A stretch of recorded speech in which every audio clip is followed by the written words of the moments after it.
Okay, so are you ready to like dive into a mind that's, I don't know, brilliant and totally out there? Sounds like a wild ride. Today we're tackling Sunny Jetsun. Oh, this is going to be good. We've got a whole stack of his stuff, poems, prose. It's like stream of consciousness rants, really. Hmm. And honestly, reading this is like, I don't know, it was like trying to nail Jello to a wall. It's definitely a unique collection. Sunny Jetsun's writing, it's like this burst of raw energy. He like twists language in ways that, well, sometimes you're intrigued and sometimes you're just confused. Yeah, confused is one word for it. So I guess our mission today is to unpack some of those recurring themes. We'll look at the surreal style and, yeah, let's be real, the controversial elements that make Sunny Jetsun such a fascinating figure. Oh, controversial might be putting it lightly. Yeah, he's not exactly known for holding back. So where do we even start with someone like Sunny Jetsun? Well, I guess we could start with this list of book titles he's thrown at us. It's like he's trying to overload our senses before we've even begun. Like, look at this one. Driving my scooter through the asteroid field, coming down over Venus. Hello, Baba. Okay, first of all, what? Yeah, exactly. Honestly, It's a lot. I feel like I need like a diagram or something to like break down that title and the asterisk. Is that what, an explosion? Is it a footnote? Is he like winking at us from beyond the page or something? And it's not just titles, right? It's everything. The way he uses language, it's just different. Yeah, and what's fascinating is that it's totally intentional. He's not just, throwing words on a page and seeing what sticks. There's a method to this madness. Take the repetition, for example. Same. It is what it is. You are the gift already. These phrases, they pop up again and again throughout his work, almost like these mantras he's trying to ingrain in our minds. Yeah, it's like he's trying to reprogram our brains one same at a time. But there's also this whole spiritual element woven throughout his work, right? Hinduism, Buddhism, Tantra, yoga.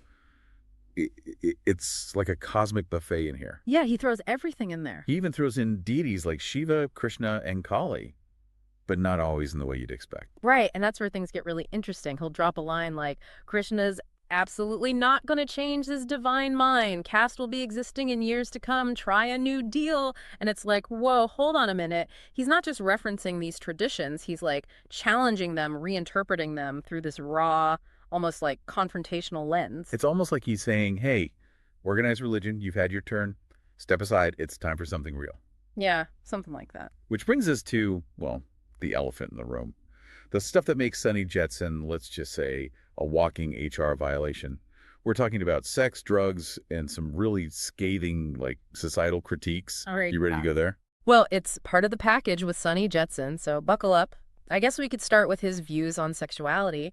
It's raw, it's explicit, and it's, well, very deeply intertwined with his spiritual explorations, which some might find jarring. Yeah, jarring is one word for it, to put it mildly. Hmm. I mean, he really doesn't shy away from anything. We're talking graphic descriptions of the body, tantric practices.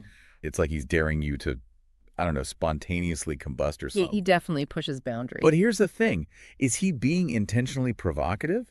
Or is this just his unfiltered expression of something deeply personal? That's the million-dollar question with Sunny Jetsun. He rarely, if ever, offers explanations, so we're left to, decipher his intentions. It's like he's saying, here's my truth, raw and unfiltered, take it or leave it. And honestly, taking it might require a stiff drink and a cold shower. It's intense. But before we need to implement a safe word for this deep dive, Please. let's move on to his views on society, because, trust me, Sunny Jetsun does not hold back. No, he doesn't. Not even a little bit. He sees hypocrisy and corruption everywhere he looks, governments, corporations, even organized religion. It's like he's taken the red pill and now he's shouting, wake up, sheeple, from the rooftops. And he's using a megaphone made of shattered caboose and sprinkles with glitter. Let's be real. That's quite the image. But underneath all the shock value, is there a message worth hearing?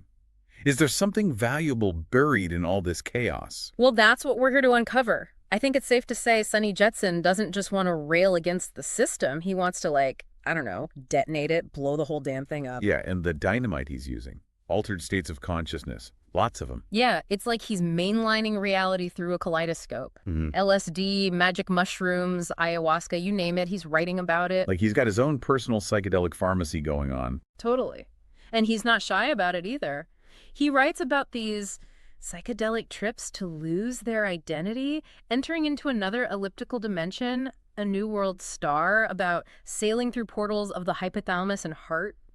It's clear he sees these experiences as, like, more than just recreational. They're a way to shatter the illusion, to access a deeper reality. But it's not all like rainbows and unicorns, Right. right? He gets into some of the darker aspects of these experiences too, like that line, "Citrants with the acid and more intelligent musical spheres. They'll eye you more, they'll try you more, guaranteed to all kick off." It's a little ominous. Yeah, absolutely. It's like he's saying, hey, this stuff can fry your circuits if you're not careful. Yeah, no kidding. He acknowledges the potential for paranoia, the risk of losing yourself in the chaos. He's not advocating for reckless use. It's more like he's saying, this is a powerful tool, use it with respect, or it'll use you. Yeah, it's like he's a psychedelic tour guide, pointing at the breathtaking vistas, but also warning you about the poison ivy and the occasional bad trip. And speaking of things that can be a serious buzzkill, let's talk about Jetsun's views on organized religion. Spoiler alert, he's not a fan, not even a little bit. To put it mildly, he sees institutions like the Vatican as these bastions of hypocrisy, more interested in power than enlightenment. Yeah, and he really lets them have it. This is some strong stuff, like this gem. Branded brain dead, dry clean, pressed, starched and ironed. The Black Pope, Darth Vader Knights living over the Holy See. Sunny does not mince words. He's clearly disillusioned. He sees organized religion as part of this system of control he's fighting against. It's like he's saying, you're selling a ticket to paradise, but you're keeping all the cash and the keys to the VIP lounge. And he's not just calling them out, right? He's offering an alternative, his own brand of spirituality, which is, well, raw, unfiltered, and deeply personal. Definitely. But even in his own explorations, there's this sense of chaos, of wildness that can be overwhelming, even a little unnerving at times, to be honest. For sure. It's like he's saying, yeah, the world's a messy, fucked up place, and sometimes the only way to make sense of it is to embrace the chaos. And, within that chaos, there are these moments of profound insight, flashes of brilliance that make you question everything you thought you knew. It's not always comfortable, but it's always compelling.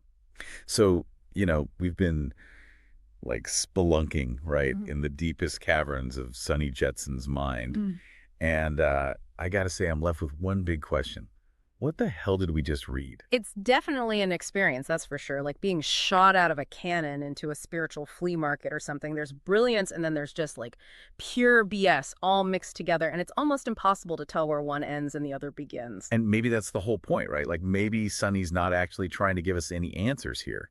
Maybe he just wants to crack open our minds, make us question everything we thought we knew. Yeah, maybe. I mean, that's what makes his work so interesting, so unique. He's not offering like a step-by-step guide to enlightenment or anything. He's just saying, hey, wake the fuck up.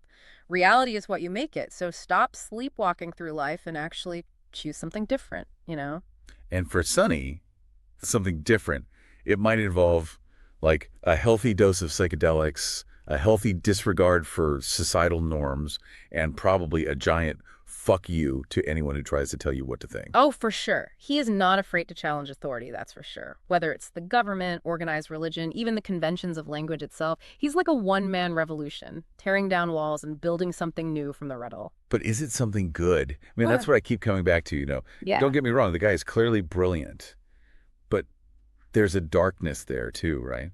A raw, untamed kind of energy that's exhilarating, sure, but also a little bit terrifying at times. For sure. And that's where it becomes like a deeply personal journey for the reader, You have to decide for yourself whether to take Sunny Jetsun at his word, whether to follow him down the rabbit hole. But one thing's for sure, you won't come out the same way you went in. Totally. It's like he's offering us this choice, the blue pill or the red pill.